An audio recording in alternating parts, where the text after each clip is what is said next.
நம்ம கடை இட்லி எல்லாம் மல்லிப்பூ மாதிரி இருக்கும் சார். அப்போ 2 மூலம் கட்டுமா? இது என்ன பிரமாதம்? இது விட பெசலைட் ஒண்ணு இருக்கு. கூவுடா. ஏமா உங்களுக்கு பஞ்சர் கடை இருக்காமா? என்ன சார்? பஞ்சர் கடை இருக்கா? பஞ்சர் கடையா? இல்லையே சார். ஏன் சார்? ஒரு வீல் பஞ்சர் இருக்கு. பஞ்சர் பாக்குற கடை எங்க இருக்கா?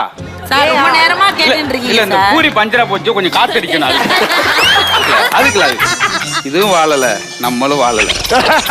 பாருங்க, நீங்க ஒரு ஜட்ஜுன்றா பேசாம இருக்கேன். சார் இந்த சீசன்ல ஆங்கர் தெரியுதுல்ல தம்பி, உங்களை எங்க பாத்துருக்கேன்? நான் சிரிப்பு கட்டுற வேலை பாத்துக்கிட்டு இருக்கீங்க. ஏன்டா காசு கேக்குற பிச்சைக்காரி? நயன்தாரா மாதிரியா? நயன்தாரா மாதிரி இருக்கேன்னு சொல்லிட்டேமே நினைச்சு அப்புறம் தான் யோசிச்சேன். செருப்பை கட்டி சென்ட்ரு மண்டையில நானே அடிச்சுக்கிட்டேன். என்ன தள்ளிட்டு போய் போயிட்டேன். மறக்காம சர்ப்ரைஸ் பண்ணுங்க.